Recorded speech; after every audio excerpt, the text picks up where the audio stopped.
Welcome to the Lucky 13 podcast, where we talk about all things people and profit. I'm one of your hosts, Mike Lantz. And I'm jacked up, dude. I know. I want to do a 1 hour, 7 minute, just talk to America right now. I'm kind of that jacked up. I'm going to yell at the mic today. You know, there used to be, a long time ago, this game. It was a computer-based game, before, and it was called You Don't Know Jack. Oh, I like it. And it was all about questions and all this, and if you got it wrong, it would scream at you, you don't know Jack. Well, so and hopefully if you don't we know Jack today. Yeah, and so really my name is Josh Hauser, of course, Yes. but man, I'm jacked up. I'm kind of in flow. Isn't it fun when you're in flow? I've been here for like 30 minutes, and you haven't stopped talking since. My so bad. I'm excited. Sorry about that. No, don't apologize. I'm excited about what we're gonna talk about today. But one of the things we were talking about is spring break. Oh yeah. And so I thought what might be interesting, you've got 8 kids. You've got I do. 3 out of high school. Yep. You got some youngins. You got them all spread out. I've got all my kids. My youngest is 19. And so I thought you should share what you're going to go do for spring break. Yep. And then I'll tell you what one of my kids did for spring break. I think this is officially our 23rd time. I think it's our 19th spring break that we're doing this on, that we go to Disney.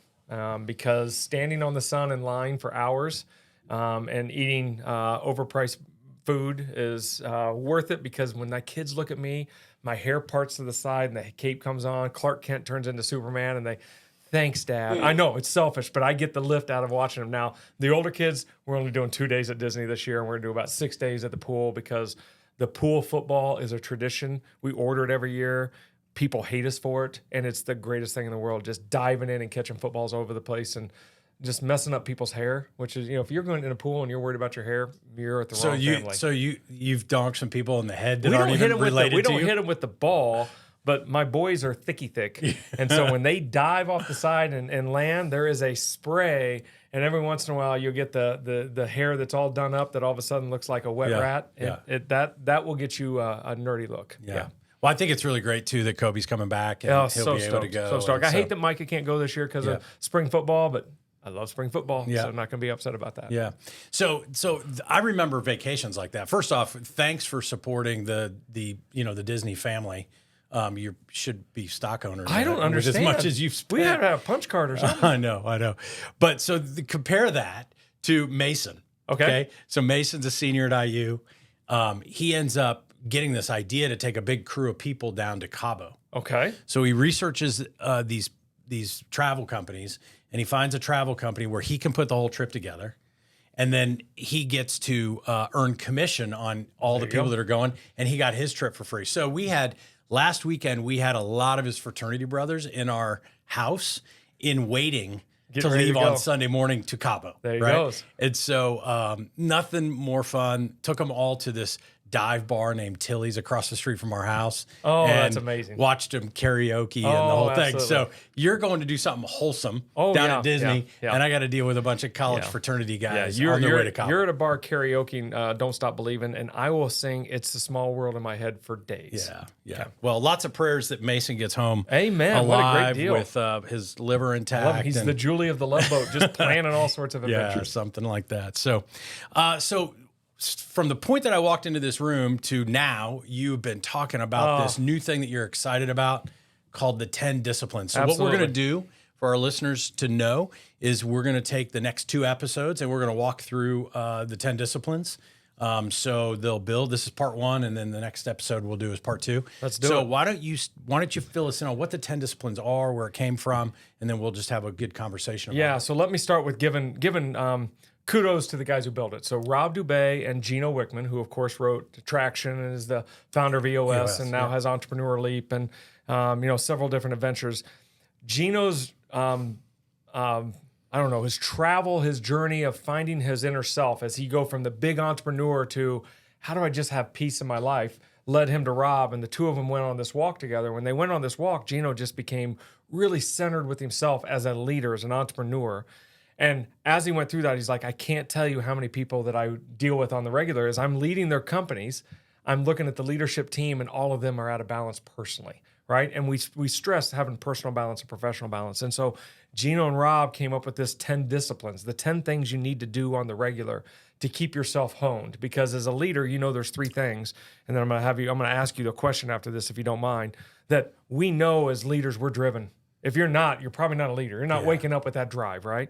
Number two, we live in love or fear. And it's usually one extreme or the other. Very rarely are we in the center of that fulcrum on that teeter-totter. We're either in the, oh my God, we got to get this done, or all hell's going to break loose, or this is the greatest life ever and everything's going great. We usually don't live in that middle. It's interesting. Did you say love or fear? Love or fear. Yeah, it's interesting that those are the two ends of the spectrum. People will use scarcity and abundance. You can use, but when you really dig down into the soul of emotion, right? And whether we like it or not, we're creatures of emotion. We want to be this logic creature, but our subconscious activates all the time. And it's how we handle that. That's our logic. Yeah. But the emotion of us build up. And so it really comes down to, are we in Maslow's fear, right? Or are we in this pure love and love what we're doing, which is why you saw me all jacked up this morning because I'm all loving. And that third principle is you can be driven and have peace. And so I'm going to ask you, as an owner, as a leader, do you find yourself every once in a while finding that drive and not having peace at the same time?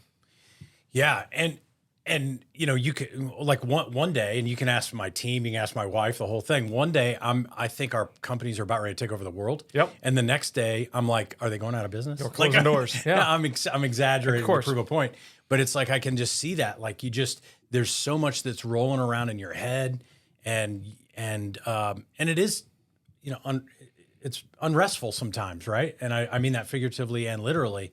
And I think a lot of entrepreneurs are certainly dealing with that. Oh, I agree. I think what you just described, I don't want to say I think, I know. I actually know this. I know that emotional turmoil being a multiple-time entrepreneur, right?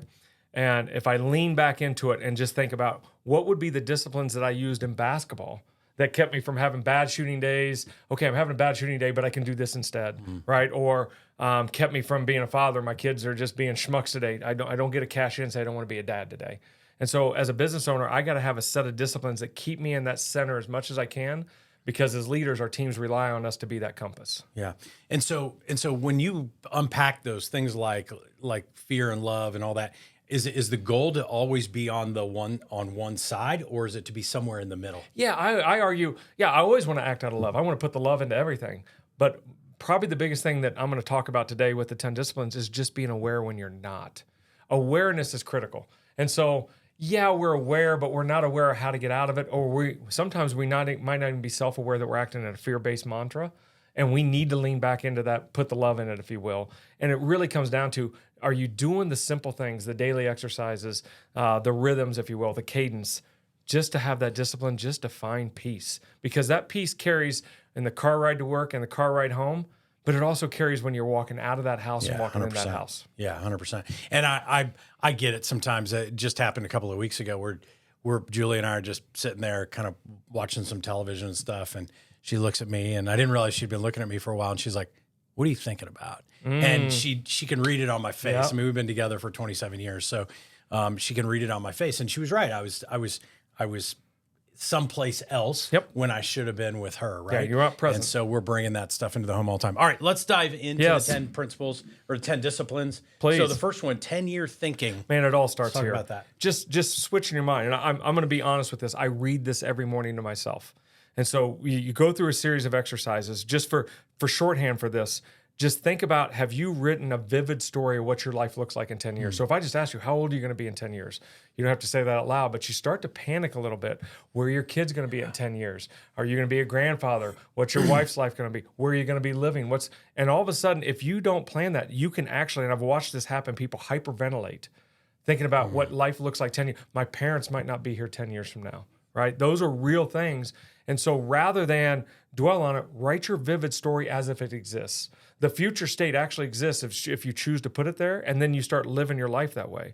So when I wrote my 10-year vivid story, which is I read it every morning, honestly, I cannot tell you how many things that I'm doing now to make sure that happens. It's not just, man, I hope, and that would be awesome. That's going to happen. That is who I am. And in a sense, I started working for my 10-year self.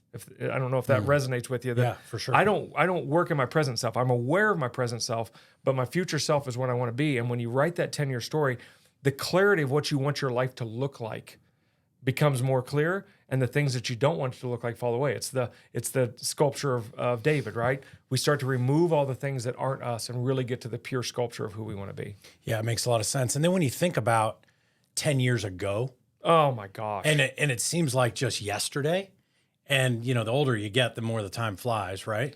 And so we're all going to arrive at 10 years in 10 years. And it's what we do with it between now and then. And that point that you just made is so critical because if I looked back 10 years ago and told you I'd be having this conversation today, that was nowhere in my planning. And so because of that, yes, the path led me to do this, but I'd never felt like I had control. If that, I felt like I was living for the moment in the day, and I want to take advantage of every moment, and I want to live through every day. But I want it to be for a bigger purpose. And when I clearly called out my bigger purpose, which really came down to, and I hope my wife's listening, making sure that she has her purpose and my kids had their purpose. That's what my purpose was. And it really revolved around reaching and teaching. And all of a sudden I found myself, if I'm not reaching people and teaching people every day, I'm not living for the 10-year self, and I'm not getting energy. I don't know if that resonates at all. Yeah. Would you be willing to share just a couple of bullet points in our near 10 year? Oh my gosh. I'll bring it in next time. Okay. I'll bring the book in. I'll just give you a couple. But if I think about it, I wanted to work 125 days a year in some sort of coaching, teaching, facilitating mode. Okay. I want to speak 25 days a year to groups that are really, open and ready to hear the message of a couple open talks that I've worked on. And then I wanted the rest of that time to be spent in purposeful living that my kids are going to have kids, and I want to be that grandparent. I want to be a grandparent of relevance. I want to walk all 6 girls down the aisle. I want my wife to write 14 books and have people think of Impish when they think of Christmas. Yeah. And so that all that came into play. My wife's written 2 books since then. Last year I did 103 days of EOS, and that was not in the plans until I wrote my 10-year story. Yeah. It just hit me. Can you imagine if all 8 of your kids had 8 kids? You'd have 64 grandchildren. But you know what? I'm a math major, so that's 8 squared. So I like that. So I like square numbers. New podcast, so, 8 squared. Yeah, that would be 64. You'd have a guest as a grandkid. I've said 64, 49, 36. That's all good. 25 I'd be happy with. Yeah. I'm going to have to work harder for Christmas, or we're going to be doing a lot of lifesavers. Yeah, no doubt. Okay, so discipline number 1 is 10-year thinking. It's that vivid 10-year plan of where you want your life to be 10 years from now. And really what you're doing is you're working today for that 10-year vision. Absolutely. Yep. Okay, number 2, take time off. Oh my gosh. I didn't realize how dumb I was not just to think about this, of just clearly calling out the time that I need to take off every year. So you ready for this? We should be taking off 130 days a year. I'm going to walk you through the math on that. That should be our minimum. 52 weekends, 2 days in a weekend, that's 104. 11 to 13 national holidays, depending on how you look at national holidays, okay? So that's 117. So now we're talking about just 13 days off a year after that. And we call it working days, yes, right? When you say 130 days off, people think you're crazy. But when I say 130 days off, that means my Saturday and Sunday are off. They're clear. They're present with my family. And I literally have now filled out my calendar for the entire year.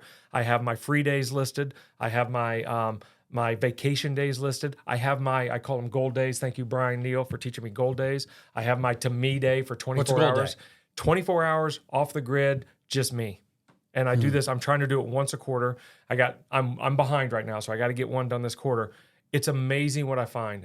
My day is shooting baskets, working out, going to the mall, watching some people. I do have a schedule of dinner with my wife. I date my wife that day, and I take her home. And I usually do it from a noon on a Friday to a noon on a Saturday because my kids have this, they want professional carpooled everywhere. So selfish. So that day that's all scheduled for the year. So right now I'm scheduled for 138 days this year. It's the most I've ever had off. And what I'm finding is whatever time I give to get work done is how much time it takes. And so now I'm starting to work on how do I get to 150? Yeah. How do I get to 152? Because I can get my work done when I know I have a concentrated time in it. When I have an unlimited time, I'll procrastinate just like the rest of the world. Yeah, for sure. And so I think this is a key part of this. Yes. Define day off. Oh my gosh. Like I'll throw one out. Are you plugged in? No. I do the very best I can on those days to put my phone away, put it in a drawer. On my 24 hours off, I haven't done it yet. I want a burner phone. 2 people have that number. My wife and somebody else. God forbid something happens, hit that phone. Other than that, I want to be off the grid. Yeah. I don't want to be on the internet. Like I don't even want to go on to Instagram or Face Chat or Snapbook, whatever they're all called. I just want to be off the grid and just be with myself for 24 hours and see if I can. And then can I find the things that give me joy? But on those days, I got to be off. Yeah. I got to be plugged in with my family. So there's 3 types of days. Brian Neal teaches this so well. This is from Strategic Coach. The bronze day. So you got buffer, focus, and free. inside of free days, there's a bronze day, which is just doing the got to go grocery shop and mow the yard. It's the task oriented day. Silver days are what I call a vacation. That's just you and your family and you're plugged in with them. And then that gold day is about you. What do you need to do? So I'm trying to take 4 gold days, trying to take 14 to 15 true vacation family days. And then Sundays I'm trying to dedicate to family. And then look, I'm a tinkerer. I love going out in the garage, and I clean the garage 40 weeks a year. Because Saturdays I go out and just re-clean the garage. So what do you say? Like most of our listeners are business owners and things like that. I'm sure many of them are shaking their head going, oh, I'm too important in my business. There's no way I could unplug for 130, 140, 150 days out of the year. No way. What do you say to that? I'll go the opposite way. That means you're not running a business. You've created a job. And you are now beholding to the job, and you haven't created a company that is increasing value, and you're not getting what you need out of it, which is your personal and professional life being in balance with each other. And that will wear on you. And we see this with entrepreneurs. We already have a high divorce rate in the country already. You see entrepreneurs have a higher divorce rate a lot because they're raising another family and raising a business, if that makes sense to you. Yeah, for sure. So important. Okay. Discipline 1, 10-year vivid thinking. Have your 10-year plan. Number 2, take time off. Take 130 days each year, which when I first read that, I was like, wow, that's a lot. But when you unpack it of, holidays and weekends and things like that, but it's about, I think the key here is what's happening in those holidays and weekends. Be intentional. Be intentional about it. And then let's go to number 3. Know thyself. Oh, this one hurt. I'm going to have PTSD going through this. I sent to 3 people who I trust personally and 3 family members. I actually sent it to all my older kids and my wife. And I just sent them simple questions. What are my 3 greatest strengths? What are my 3 biggest weaknesses? Does that make sense? Mm-hmm. And it was curious when I got those answers. There were people apologizing for me telling me my weakness. And it was so enlightening that holy smokes. And I literally have not tried to change that weakness. I just became aware of it. So I'll give you an example. My biggest weakness is when I'm right, and when I'm wrong, I'll do everything I can to prove I'm right. And as much as that is a weakness, I don't mind going through the exercise to prove myself that I can't prove it right. Yeah. And so I know it can drive other people nuts, but I know myself. I need to go through that. And so although it might drive you nuts that, Josh, you're not going to prove it's right. Just let me take one more shot at it. You're thinking, I'm wasting my time, when the reality is I'm giving myself energy. Does that make sense to you? It does. So knowing yourself is so critical. The way I describe it is, could you sit in a room knowing you have no family, no job, no money, no nothing, just a room by yourself and just be? Can you do that? And I could not. Yeah. And it took this exercise, this is my 2x4 to the head, that because there is a couple things I am working on changing, but that 2x4 to the head of knowing myself, you think you do. Ask those that are close to you. They see things about you, and if you'll let them be vulnerable, you'll really find out. When you did that survey, were most of the answers coming back? Were they all consistent? Yes. Yeah. Dad, you'll do anything. This is my kids. Oh my gosh. Dad, you'll do anything to help us be successful. And sometimes you don't need to. Oh, wow. That hurt. You got to let us, right? You got to be able to tell us no. And I thought I'm a hard, tough parent. And they were kind of coming from another direction, that your toughness is for us to be successful. Sometimes let us be successful without you having to be tough. Don't allow us to do things that you're doing it to make us feel good, when the reality is what is good, and it's okay. And it was almost like my Goodwill Hunting moment. They told me it's okay, and I was like, holy smokes, that one hurt. If they had the oldest daughter who kind of has carries me.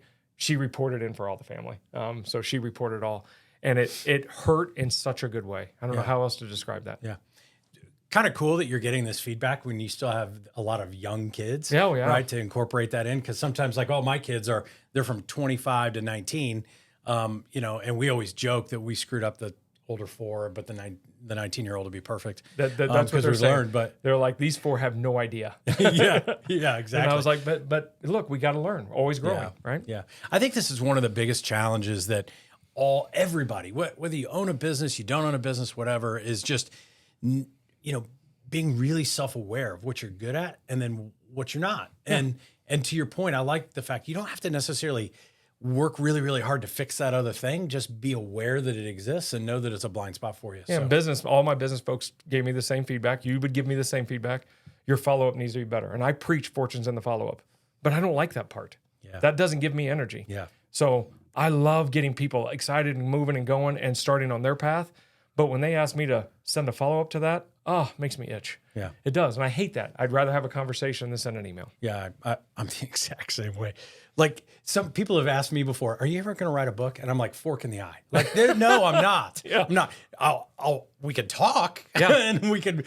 If I could talk a book, I'd do it. But I can't write a book. Exactly. Yeah. Okay, number 4, be still. Be still.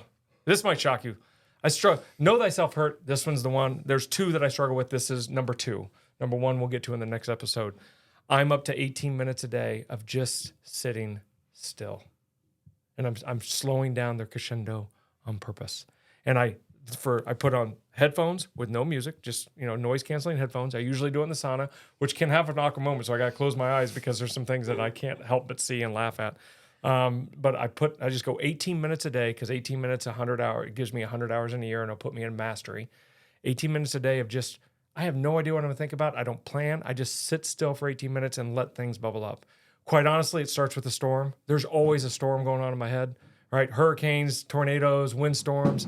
And by the end, it's white clouds flowing by after 18 minutes.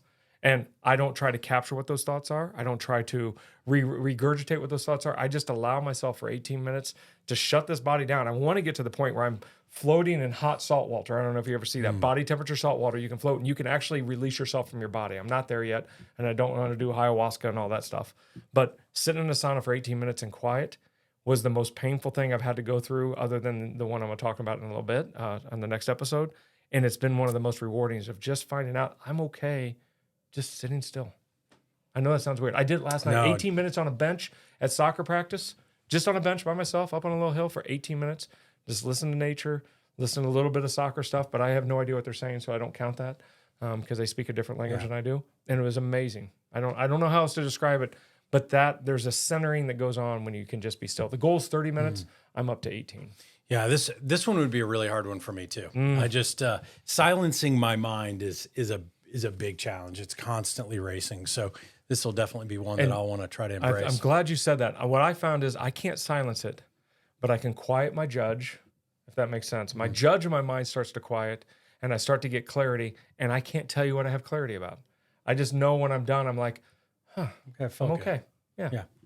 Okay, number 5. This will be the last one we'll hit today, and then we'll do the rest of the next episode. Know your 100%. So those first 4 we went over are really about knowing yourself. Number 5 starts to transition us into protecting yourself. And so do you know your 100%? What is your ideal work week? Is it 40 hours? Is it 30 hours? Is it 42 hours?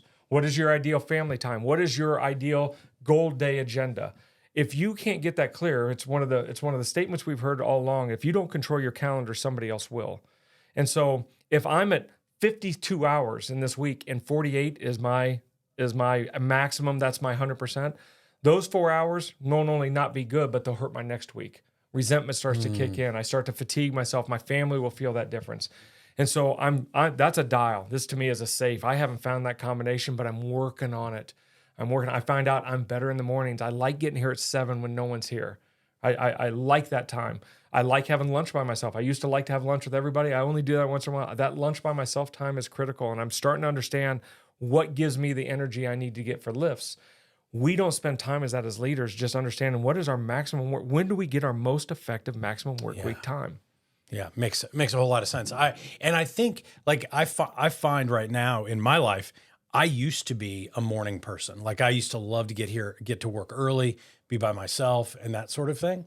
And over the years, the timing has changed. I get up at the same time, but I find that my effectiveness has changed a little bit. But being dialed in on that and then planning your day out to say, okay, if this is the most important thing I got to get done today, I want to put that into my most effective time. There it is. And then find out what that is. Yeah. And look, if 4-day work weeks and you can do 12-hour or 10-hour or 8-hour 4-day work weeks and you need that Friday just to recoup yourself, find that. Yeah. But you got to know yourself. And so there's a series of exercises that we go through to really help people unlock what that is. And then you just start tweaking it, right? Rather than going the teeter-totter running back and forth, we just start dialing that in a little bit. Yeah, makes sense. Good. All right, so we're talking about the 10 disciplines.